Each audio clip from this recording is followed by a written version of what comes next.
자, 수능 특강 영어 29강 문제고요. 어휘 추론 문제 유형이 되겠습니다. 문제 번호는 4번이 되겠습니다. 자, 사람들이요. 노자 보통 사람이죠. 다짜고짜 나오기 때문에 많은 사람들이에요. 어떤 사람들이냐? 세계화에 반대하는 사람들입니다. 그리고 리저브라고 하는 동사 나오기 때문에 이런 구조화 성립이 돼요. 세계화에 반대하는 많은 사람들은 리저브, 보유하는 거죠. 그들의 높은 충성심을 가지고 있습니다. 어디에 대해서? 주권국가에 대해서, 자기 나라요. 자기 나라로 대표되는 주권국가에 높은 충성심을 가지고 있어요. 근데 이런 주권국가가 어떤 특징이 있느냐? 그들이 믿기에, 즉 앞에 나와 있는 많은 사람들이 되겠죠? 사람들이 믿기에, 그 다음에 이 they believe는요, 일종의 삽입이라고 보시면 돼요. 원래는 they believe that. 그 다음에 튀어나가 있는 the sovereign state exists 이런 문장이 되는 거예요. 근데 이게 대절의 주어가 선행사로 튀어난 거기 때문에 이렇게 believe 다음에 바로 exist가 연결되는 겁니다. 자, 그들이 믿기에, 자, 이런 주권국가라고 하는 게 존재하는 거예요. 뭐 하기 위해서? 그들의 이익을 보호하기 위해서 주권국가가 존재한다라고 믿는다는 겁니다. 됐죠?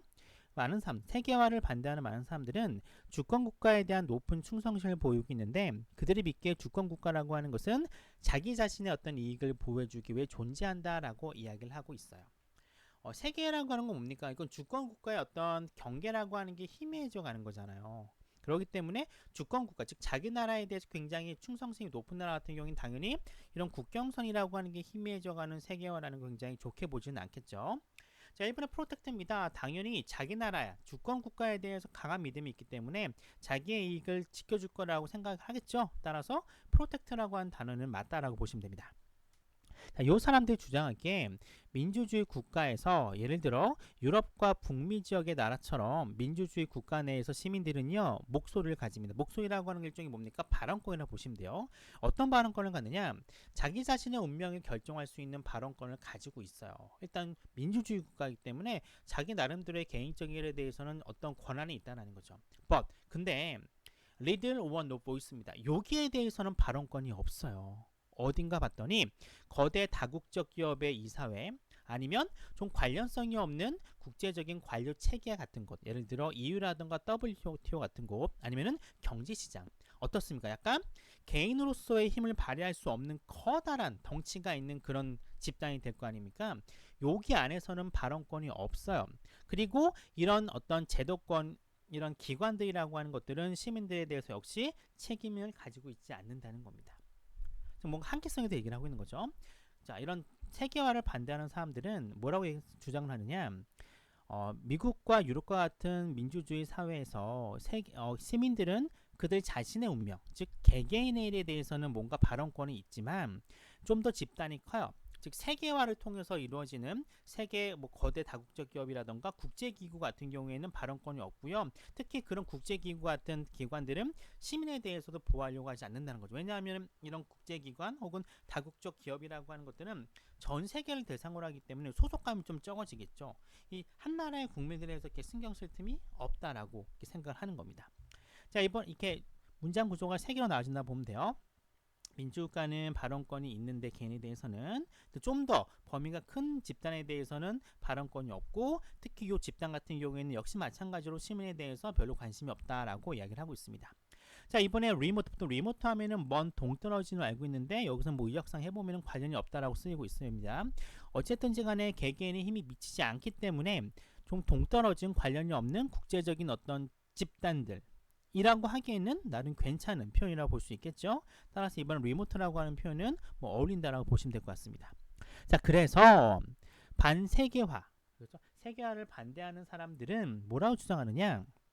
세계화라고 하는 건 민주주의의 결핍을 만들어낸다라고 얘기를 합니다. 자, 그럼 어떻게 민주주의의 결핍을 만들어내느냐? 2가지가 나와요. 첫 번째, 이런 기관들한테 권한을 부여한답니다. 힘을 준다는 거죠. 근데 어떤 기관이에요? 사람들이 발언권을 가지게 되지 않는 기관입니다. 즉 시민의 힘이 발휘되지 않는 기관이 힘을 부여해요. 그 다음에 2번째, 경제적 문화적인 힘을요 초래한다는 거야. 근데 어떤 경제적 문화적인 힘인가 봤더니 시민들이 통제권이 없는 거야. 시민들이 통제할 수 없는 경제적 문화적인 힘을 초래하고 시민들의 발언권이 없는 어떤 기관들에게 권한을 부여함으로써 민주주의의 결핍을 불러일으키고 있다 얘기를 하고 있습니다. 즉 뭡니까? 세계화라고 하는 것은 시민의 시민의 힘을 약화시키는 그런 존재다라고 부정적이게 강하게 이야기를 하고 있어요.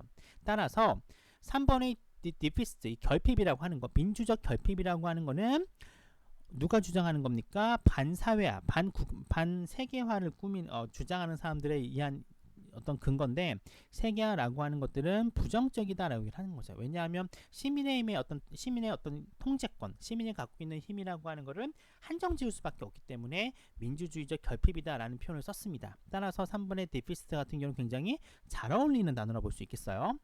자, 그들이 믿기에 세계화라고 하는 것도 부정적이 나오겠죠. 어떤 권리, 시민들의 권리와 능력을 약화시켜요. 어떤 권리와 어떤 능력인가 봤더니 시민들의 자신의 미래를 결정할 수 있는, 즉 발언권이 약한 게도 같은 이야기를 하고 있습니다. 미래를 결정할 수 있는 어떤 권리와 능력을 약화시키게 됩니다. 계속해서 세계화라고 하는 건 시민의 힘을 약화시킨다라고 계속해서 동어 반복을 얘기를 하고 있습니다. 따라서 약화시키다. 이 세계화에 대해서 부정적인 단어인 이로드링이라는 단어는 맞다라고 보시면 돼요. 자, 그 결과, 즉 이렇게 세계화가 널리 퍼지게 돼서 시민들의 어떤 힘이라고 하는 게 약해지게 됐어요. 이것에 따른 결과는 결국 뭘 불러왔다? 소외와 걱정이라고, 즉 불안이라고 하는 감정을 갖고 오게 되었고요. 그리고 사람들의 삶이라고 하는 게 지지를 받게 되었답니다. 뭐에 의해서? 관련성이 없는 힘에 대해서. 근데 이 관련성이 없는 힘이라고 하는 게 어때요? 통제력과 이해심이 없어. 시민들이 갖고 있는 통제력, 이 기관에 대해서 통제력을 발휘할 수 없는 거잖아요. 시민의 통제력도 없고 이해할 수 없는 이런 관련성이 없는 힘에 의해서 지지를 받고 있습니까? 아니죠. 문제가 벌어지는 거니까 부정적인 단어가 나와야 돼요. 그러니까 긍정적인 단어 서포티드가 아니라 부정적인 단어인 트러블드와 같은 단어가 나와야 되기 때문에 정답은 5번이 되겠습니다. 그래서 이 세계화로 인해서 시민의 어떤 발언권이 굉장히 약화되고 있다라고 하는 세계화에 대한 굉장히 부정적인 발언이 나오고 있습니다. 자, 요거 같은 경우는 굉장히 고민할 만한 거리가 많다라고 보시면 됩니다. 특히 이제 국제 관계 쪽에 관심 있는 친구들은 요것에 대해서 굉장히 잘 보셔야 돼요. 자, 요거는 분명하게 세계화에 대해서 반대되는 글입니다. 근데 반대로 생각할 수 있어요. 이 한 국가가 해결할 수 없는 문제가 굉장히 많잖아요. 전 지구적인 문제 같은 거, 어떤 한 국제적인 분쟁이라던가 약소 민족에 대한 어떤 인권 탄압, 국제적인 어떤 범죄, 그리고 어떤 환경오염 같은 거, 이런 거는 한 나라가 해결할 수가 없기 때문에 국제적인 어떤 협업이 필요하게 됩니다. 근데 국제적인 협업을 하기 위해서는 전 세계적인 어떤 기본적인 틀이라는 게 갖춰져야 돼요. 지금 이 전 지구가 굉장히 많은 협력과 경쟁을 하긴 하지만 협력도 많이 하잖아요. 협력을 하게 된 가장 기본적인 전제 조건은 동일한 경제 체계를 가지고 있어야 되는 겁니다. 왜냐하면 돈이 돌아야 되기 때문에. 그래서 사람들이 많이 교류를 하니까. 그래서 전 지구가 자본주의라고 하는 어떤 기본적인 경제 체제를 가지고 있고요. 그리고 인권보호라고 하는 기본적인 어떤 가치를 공유하고 있어요. 지금요. 그렇기 때문에 많은 유엔이라든가 유네스코와 같은, 혹은 지금 뭐 많이 유명한 WHO 같은 세계보건기구 같은 국제적인 기구가 나오게 되고요. 이런 국제적인 기구라고 하는 건 세계화와 뗄래야 뗄 수가 없습니다. 굉장히 세계화라고 하는 게 단점도 있긴 하지만 장점도 있기 때문에 국제관계에 대해서 관심이 많은 친구들은 이런 뭐 세계화로 인한 장점 같은 우리가 흔히 알고 있는 거 말고 어떤 새로운 관점에 대해서 좀 발표를 해봤으면 좋겠습니다. 우리가 좀 발표를 많이 안 하고 있는데, 여러분들이 이제 코로나가 있으니까 지금 코로나 세대에 맞춰가지고 어떤 국제적인 사례, 국제적인 협력의 사례 같은 거를 좀 조사해가지고요 발표를 하면은 굉장히 좋은 결과가 나올 것 같습니다. 어쨌든 제가 요 글은요, 일단 소재 자체는 굉장히 약간 식상하긴 해요. 세계화에 대해서 약간 동떨어진 요즘 추세는 아니기 때문에 그래도 읽을만한 소재가 있고요. 순서 맞추면 굉장히 좋습니다. 데이라는 게 나오고 너스라고 하는 게 마지막에 나오지 않고 중간에 나오게 되고, 결과 리절트가 마지막에 나오기 때문에 나름 순서 맞추기는 괜찮은 문제이기 때문에 저는 개인적으로 별 2개 정도의 어떤 평을 내리게 되었습니다.